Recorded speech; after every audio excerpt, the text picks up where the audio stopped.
All right. So we are in the last session of projectile motion. So let's solve few more questions which appeared in previous exams. A particle is moving with velocity v bar, which is given by k y I cap plus x j cap, where k is a constant. The general equation for its path is, वैसे ये आपके assignment के questions है, तो general equation of path मतलब y और x का relation निकालना है, तो you need to know derivatives basically. तो हमको दिया है v bar is equal to k y I cap plus x j cap, तो v bar is equal to k y I cap plus k x j cap. तो v x आपको मिल गया k y और v y आपको मिल गया k x यहां से, right. तो वंस यू हैव दिस, आपको पता है वी एक्स मतलब d x by d t होता है, दैट इज के वाई, और वी वाई ये d y by d t होता है, that is k x. Okay, तो इफ यू नो दिस, अभी आपको करना क्या है, आपको सिर्फ इन दोनों को डिवाइड करना है, दैट्स इट, नथिंग एल्स। तो आप क्या करो, d y by d t upon d x by d t कर दो, तो that is k x by k y. तो डी टी कैंसिल दोनों साइड से, के कैंसिल दोनों साइड से, तो d y by d x is x by y. Then you just have to shift y on left hand side, x on right hand side, and then integrate. So integrating on both sides, तो integrate करने के बाद integration y dy equal to integration x dx। तो y का इंटीग्रेशन y square, x का x square plus some constant, क्योंकि मैंने आपको बताया था कि y का इंटीग्रेशन y स्क्वायर होता है प्लस सम कांस्टेंट, अगर लिमिट्स इंटीग्रेशन में लिमिट्स नहीं दिए हुए तो it is very simple, it is just a formula of integration that y dy is y square. Of course y square by 2 आएगा, मैं डिनाई नहीं कर रहा हूं, y का इंटीग्रेशन y स्क्वायर बाय 2 आता है, there is no doubt about it. x का इंटीग्रेशन x स्क्वायर बाय 2 आता है, there is no doubt about it. But then मैं क्या कर सकता हूं कि आई कैन मल्टीप्लाई बाय 2, तो मैं 2y² by 2 equal to 2x² by 2 plus 2 times of constant, तो 2 कैंसिल, तो y² equal to x² plus, देखो क्या है, constant into another constant is again a constant, तो ये भी कांस्टेंट ही आएगा, 2 into constant is a constant. Okay, तो आपको मिलेगा option number A, y² equal to x² plus constant. तो सिर्फ आपको इंटीग्रेशन का फॉर्मूला यहाँ पे पता होना चाहिए था, it is very simple. Okay, बहुत सिंपल टाइप था। नेक्स्ट क्वेश्चन, ये क्वेश्चन इजी भी है, सिंपल भी है। A large number of bullets are fired in all directions with same speed v. What is the maximum area on the ground on which this bullets will spread? Maybe question repeat हो रहा होगा, it's okay if it is repeating, we don't really bother about that thing। हम bullets fire कर रहे हैं in all directions, correct, हर एक direction में bullet fire कर रहे हैं। What will be the maximum area? Maximum area कब होगा? जब bullets in all direction will have maximum range. तो मैं दिखा देता हूं ऐसा, मैंने बुलेट फायर किया इस डायरेक्शन में, it has maximum range R max, यहाँ पे भी आर मैक्स, यहाँ पे भी आर मैक्स। तो what will happen is, if the bullets performing projectile motion have maximum range in all direction, then they will cover a circle, right?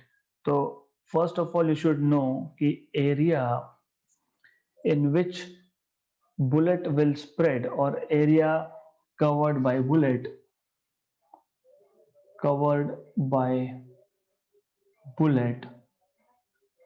bullets is pi r square. For area to be maximum,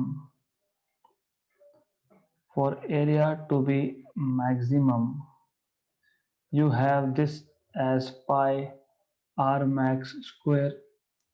So area maximum is pi r maximum, and r max आपको पता है that is you have learned u square by g, और u को उन्होंने v बोला है तो v square by g इसका स्क्वायर।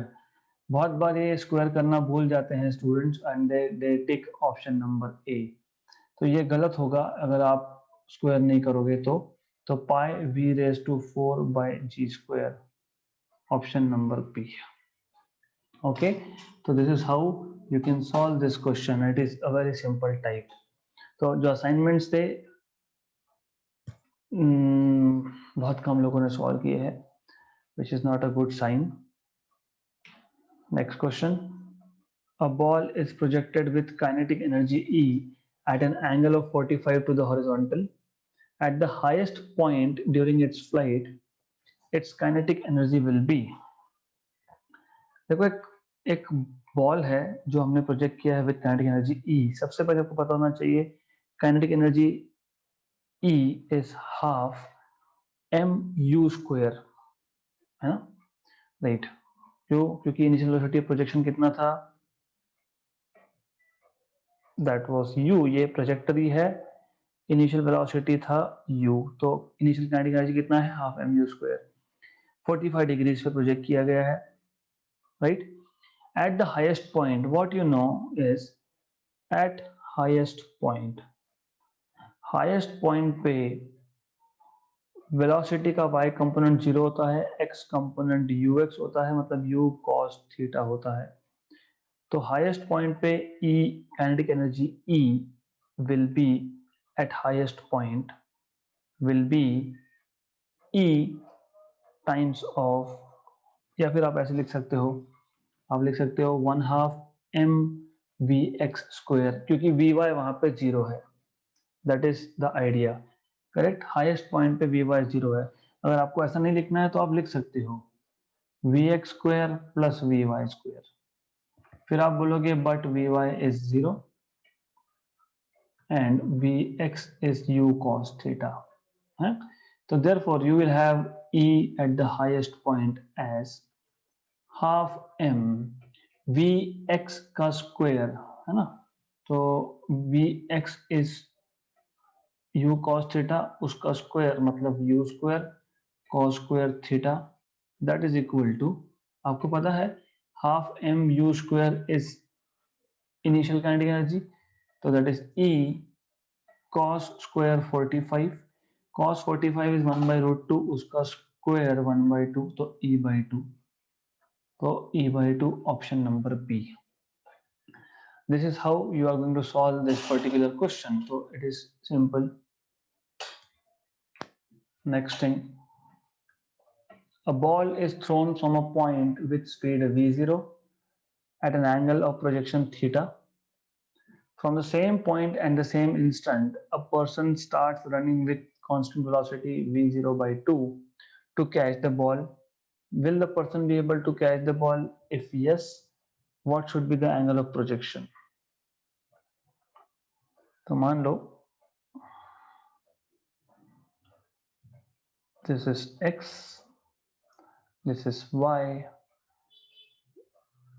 हमने एक बॉल को प्रोजेक्ट कर दिया और इस बॉल को पकड़ने के लिए एक पर्सन जो है वो भाग रहा है कैच करने के लिए। Ball is thrown from a point with speed v0 at an angle of projection, तो जो एंगल ऑफ प्रोजेक्शन है यहाँ पे that is theta. So this angle is theta, okay. So the thing is, will the person be able to catch the ball? Person ball को catch कब कर पाएगा? जब पर्सन का वेलोसिटी और x component of ball, velocity का x component ball का ये सेम होगा तब। क्यों? बिकॉज बॉल नीचे आने वाला है ना, नीचे आएगा मतलब तो एक्स कंपोनेंट देखना पड़ेगा ना हमको। So the person will be able to catch the ball if his velocity is equal to horizontal component of ball's velocity.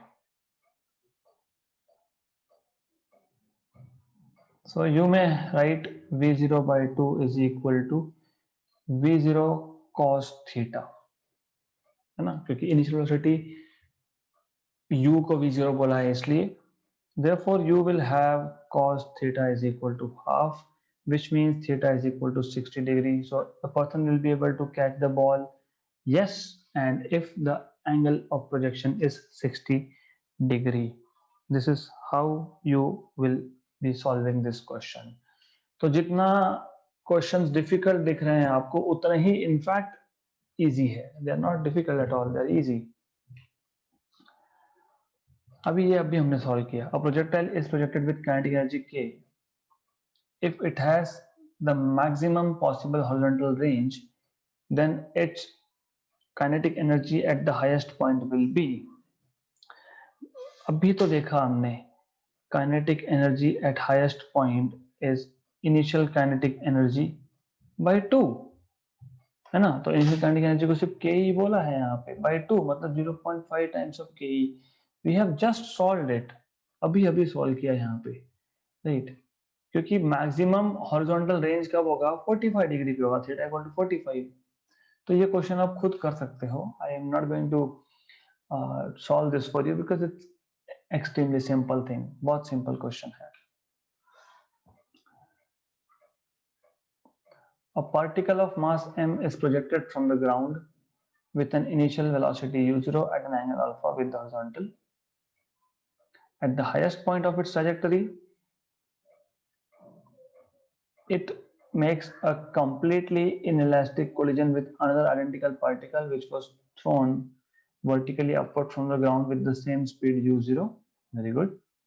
The angle that the composite system makes with the horizontal immediately after the collision. It's a really good question. ये बहुत अच्छा question है. तो पहले question समझ लो आप. Question ऐसा है यहाँ पे, पहले मैं एक्सिस ड्रॉ कर लेता हूं.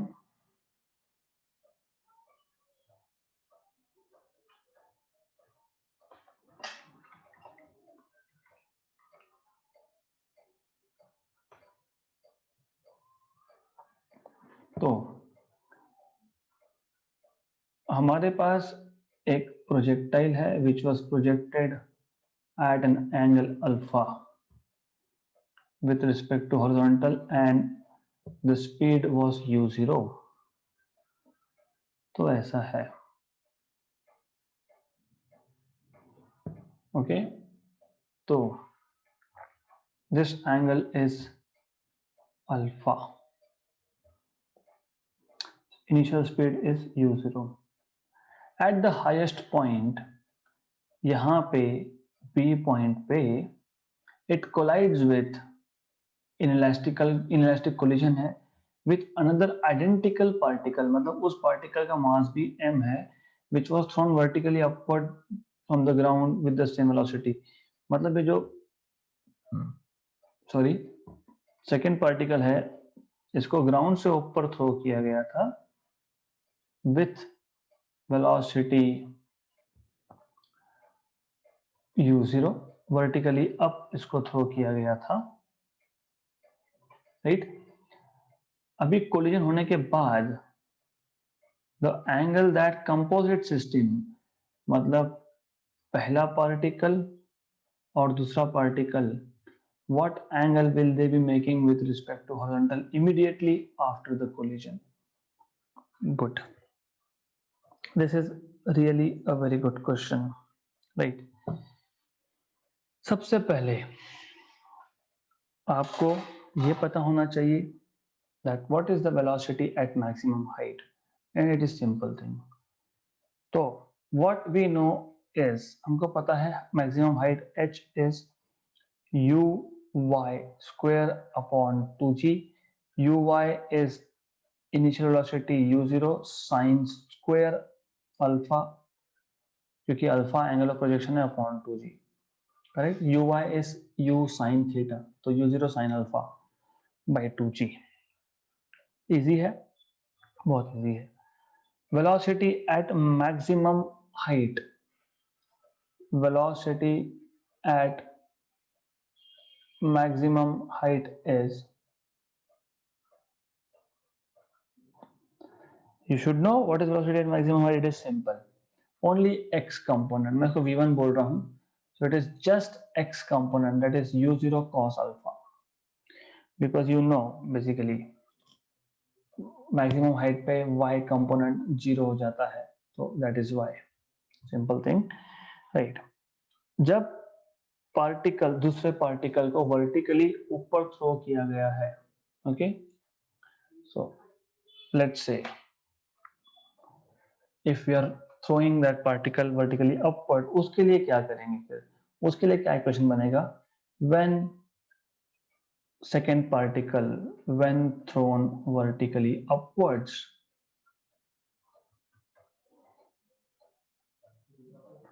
मतलब सेकेंड पार्टिकल है, उसके लिए हम क्या लिख सकते हैं, v2 square equal to u0 square minus 2gh. Simple है, करेक्ट, इजी. तो v2 square equal to u0 square minus 2g और h आपने अभी लिखा initially u0 square sine square alpha upon 2g cancel. तो v2 square equal to u0 square minus u0 square sine square alpha. तो v2 square equal to u0 square 1 minus sine square alpha. तो you will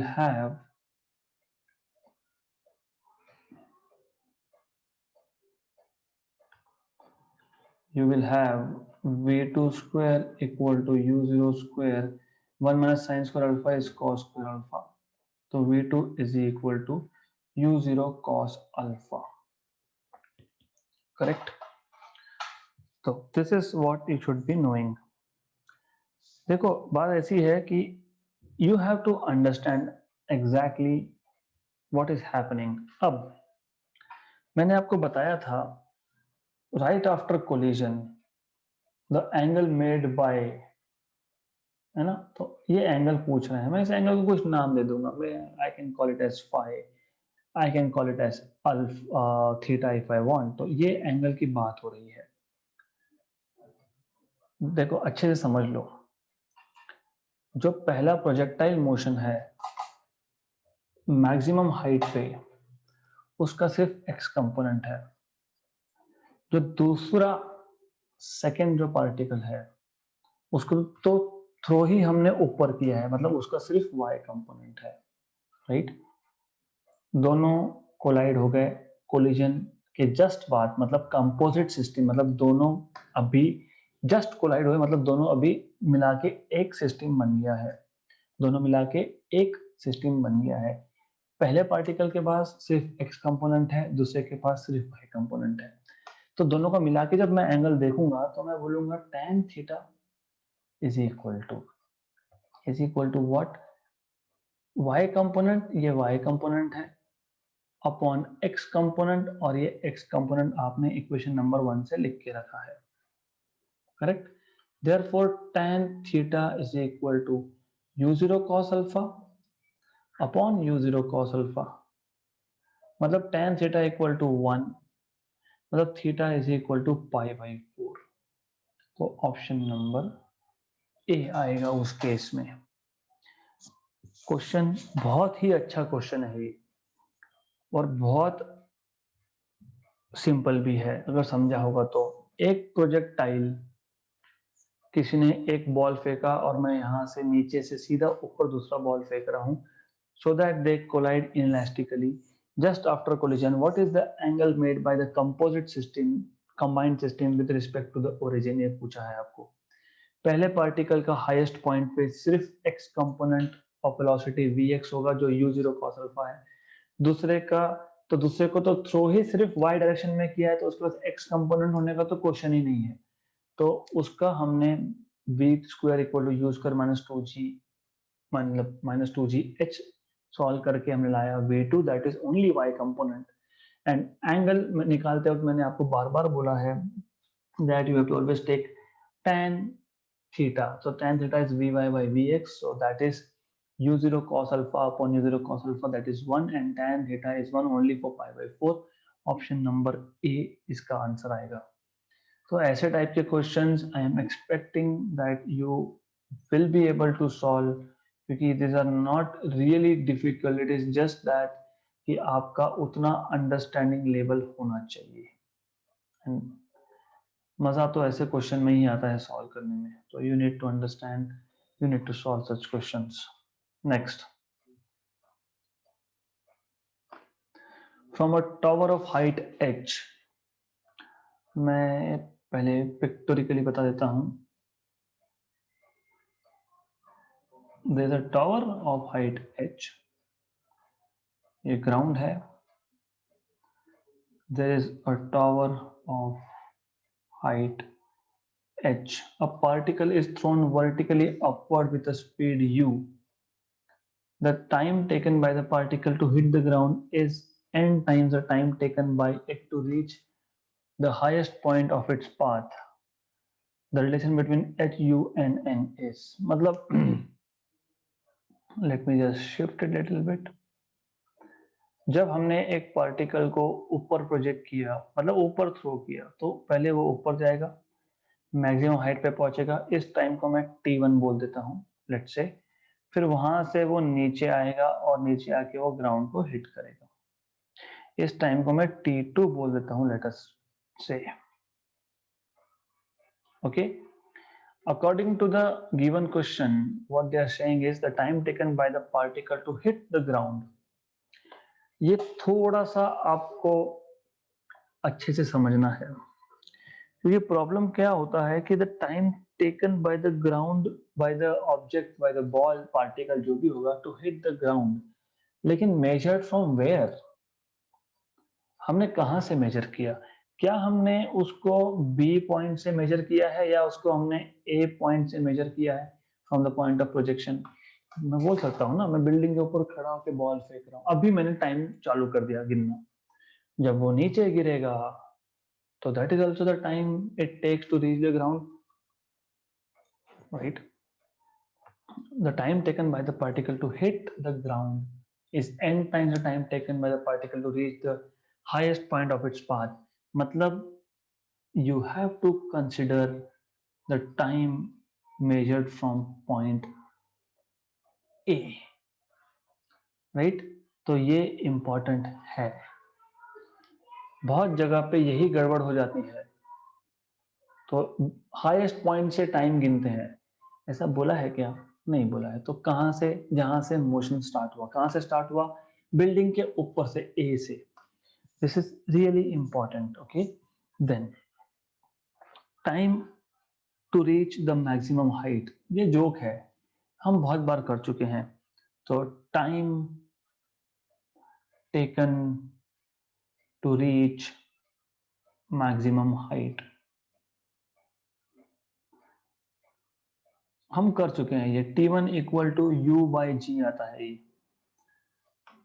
it is easy, क्योंकि v is equal to u plus a t बोलते हो आप, correct? v zero होता है, u minus G T लिखते हो, बिकॉज यू नो, आपको पता है ये माइनस जी क्यू, because it is going against gravity. तो यहाँ से आपको मिल जाएगा t1 equal to u by g. तो बस वही है, मैक्सिमम हाइट पे v जीरो है, इसलिए ही है ये सब।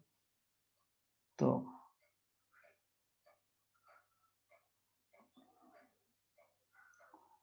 Right, at maximum height v is 0, that is why t1 is equal to u by g, ऐसा आएगा, राइट? तो time taken to hit the ground, time taken to hit the ground, आपको पता है आप s equal to U T plus one half a T square use कर सकते हो। s मैं लूंगा माइनस h, मैंने आपको ऑलरेडी बताया था थियोरी में कि माइनस एच क्यों लिया जाता है, क्योंकि point of projection A point ये फाइनल पॉइंट से ऊपर है, मतलब net displacement, resultant displacement is in the negative y direction. मैं आपको ऑलरेडी ये बता चुका हूं, तो this is what you should be knowing, equal to you t two minus half g t two square, correct. तो this is how you are suppose to solve. और according to the given question उन्होंने बोला है, given condition क्या बोली है उन्होंने, उन्होंने बोला है that the time taken to hit the ground is n times of time taken to reach the maximum height, ये आपको बताया गया है। ओके, तो what you can do is minus h is equal to u n t1 minus half g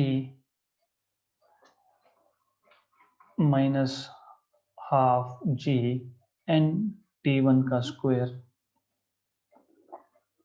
right. तो ऐसा आप लिख सकते हो।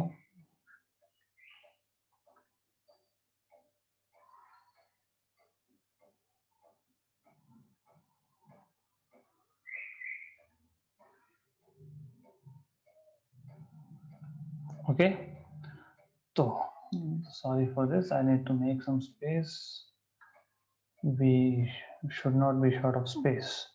तो माइनस एच इक्वल टू हो गया almost solve, because it is just u n t one minus half ji n square t one square, या फिर आप एन टी वन कॉमन निकाल लो और उसको सिंप्लीफाई करो, it's the same thing, right, it is the same thing.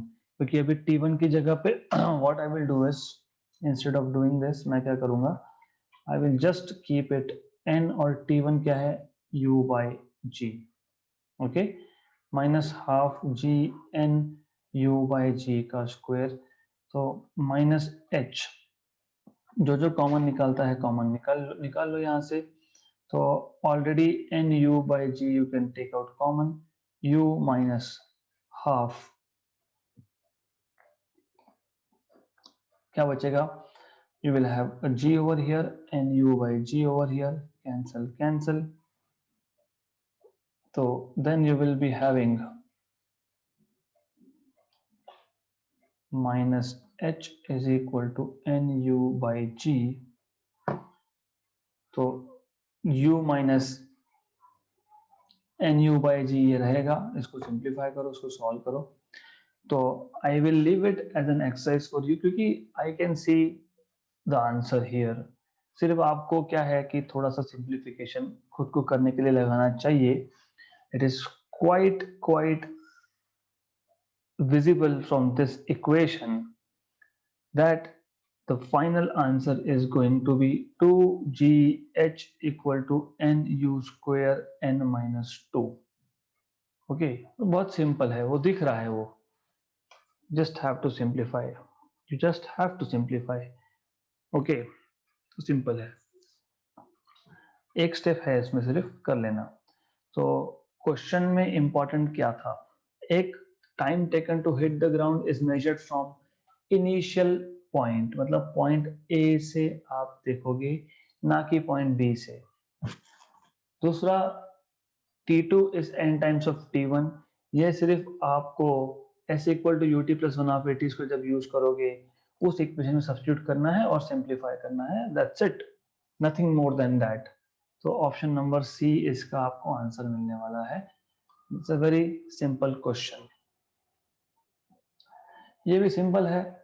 A projectile is given an initial velocity of I cap plus 2 j cap meter per second, where I cap is along the ground and j cap is along the vertical.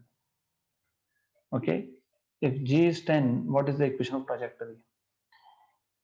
Projectile is given, what it is given, initial velocity मतलब u bar is I cap plus 2 j cap. तो you already know ux is 1 and uy is 2, ये आपको already पता है, right. इसको solve करने का तरीका बहुत ही इजी है, अगर आपको पता होगा तो।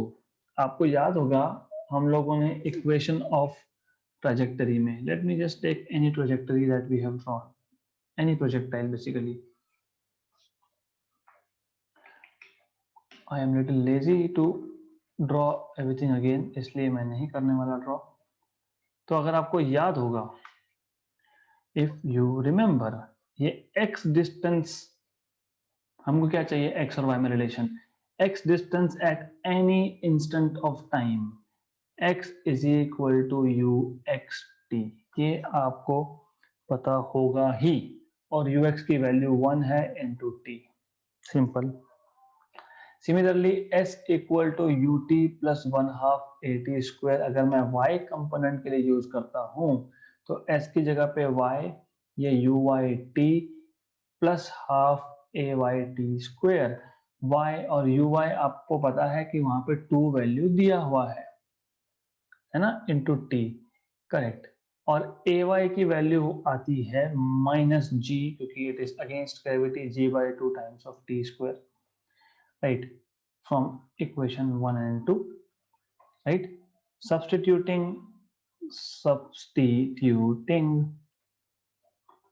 equation 1 in equation 2, you will have y is equal to t is x, है ना. equation 1 से t is equal to x है, तो 2x minus g by 2x square, तो 2 से मल्टीप्लाई कर दो, वो भी चलेगा.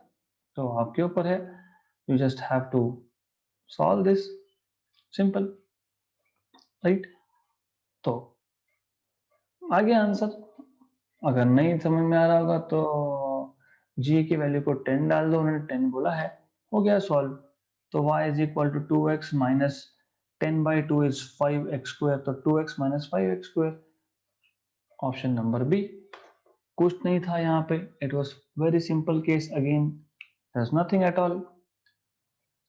इनिशियल वेलोसिटी से ux और uy मिला, हमको पता है x is equal to you x t. कहां से आया, अरे s equal to U T plus 1/2 A T square से आया.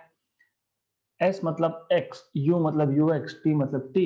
ax 0 होता है प्रोजेक्टाइल मोशन में, because there is no acceleration along the y direction, because there is no force along, sorry, there is no acceleration along x direction, because there is no force along x direction. x direction में force ही नहीं है तो acceleration ax नहीं है, तो x equal to you x T ही बचता है सिर्फ. और फिर सिमिलरली आप y equal to U T plus 1/2 A T square जो है वो दोनों कंपोनेंट्स पे वापस से ही अप्लाई कर लो. तो you have to apply for y also. तो मैं इसको यहां लिख देता हूं. Okay, oops, good. तो एक बार x कंपोनेंट के लिए अप्लाई किया तो x इक्वल टू टी मिला, इक्वेशन नंबर 1. एक बार y के लिए अप्लाई किया तो y equal to t minus g by 2 t square मिला. t की जगह पे x, g की जगह पे 10 सब्स्टिट्यूट किया, and you have your answer. Next question.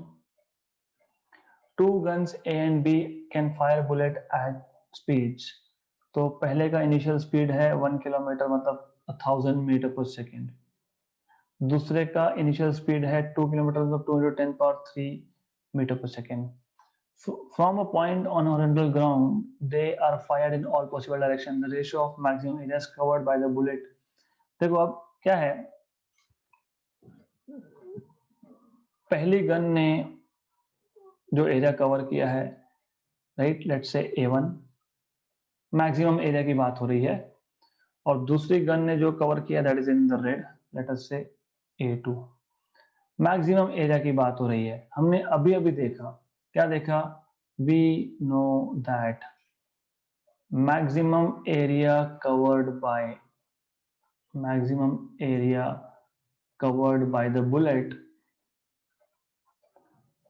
The bullets is, नहीं याद होता तो बता देता हूं मैं, pi U raise to 4 upon G square था. If you don't remember, I can go again to that question here. Pi u square u raised to 4 upon g square था. तो maximum covered is A max is equal to pi u raised to 4 by g square. Pi constant, g constant, which implies A max is basically proportional to u raised to 4. हमको ratio of maximum area covered चाहिए. तो A1 by A2 is nothing but U1 by U2 का power 4.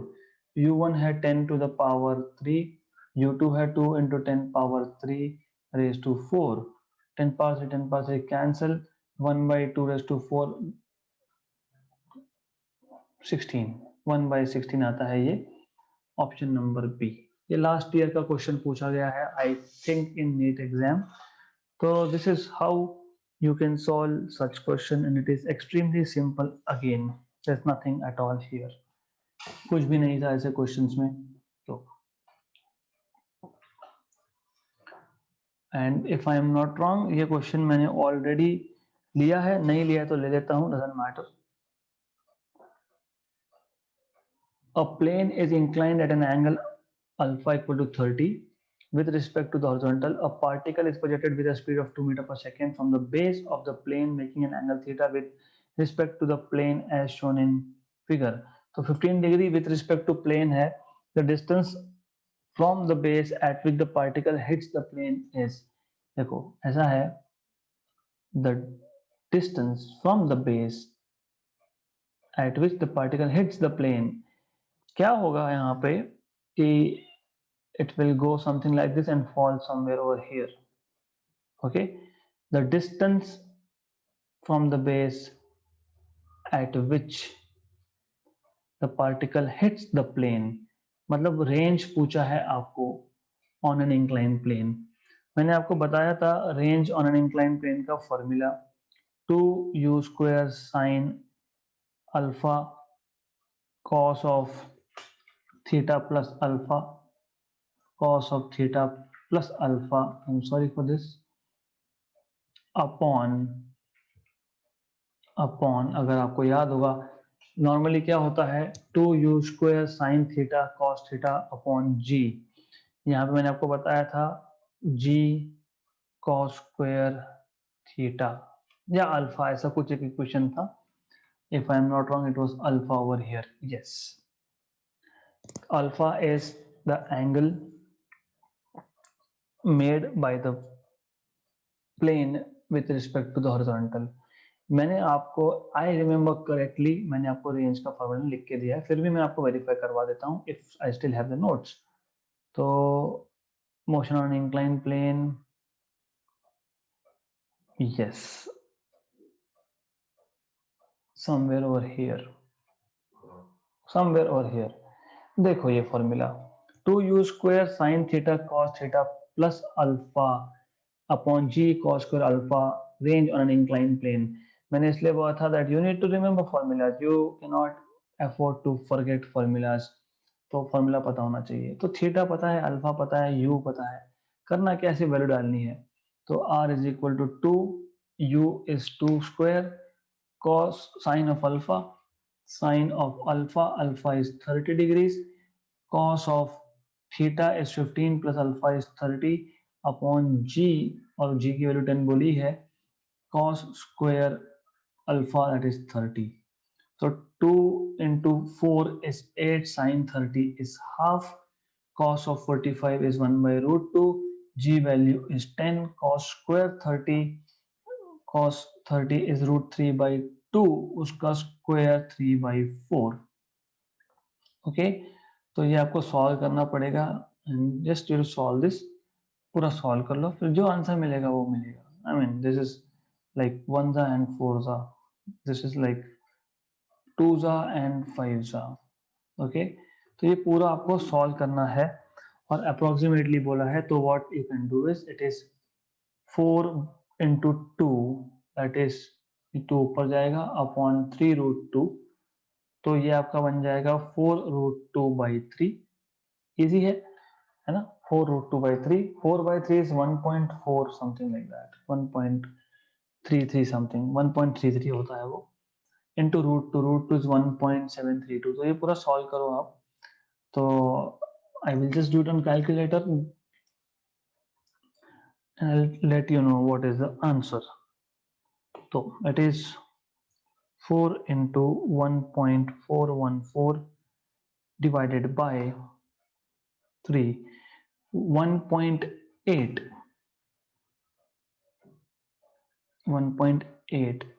Metre में आएगा ये, तो इसको centimetre में कन्वर्ट कर लो। it's easy, multiply by 100, तो भी आंसर गलत आ रहा है. So somewhere we have to check what we have done wrong. 2, yes, u square is 2 meter per second. Yes, 4 into 2 is 8, that is correct. Sine 30 is half, that is correct. Cos of 45 is 1 by root 2, that is also correct. G value is 10, that is also correct. Cos 30 is root 3 by 2, uska square is 3 by 4, that is also correct. So 4 4 by root 2, 4 by root 2, 2 and 5 15. Yes, ये यहाँ पे मैं गलती कर देता हूँ. I always do this kind of silly mistakes. तो ये ऐसा है. ठीक है. I'm sorry for that. I was not paying attention on the 5. So I am really sorry. So calculations you can do. तो जो भी आंसर आएगा it should turn out अभी अभी करेक्ट आएगा ये. 8 by 15 is roughly half. 1 by 2 root 2 is yes. So it should be around 20 centimeter. Around 20 centimeter इसका answer आएगा. ऑप्शन नंबर डी आना चाहिए. By the way, only important thing was that you know the formula and that's it, nothing else. Okay. So sufficient practice of projectile motion. We have done a lot of questions including important theoretical part. So we are going to end this topic over here. Remaining जो भी है you can do as your assignment because again the exam is supposed to be given by you and not by me. So practice आपको करना है.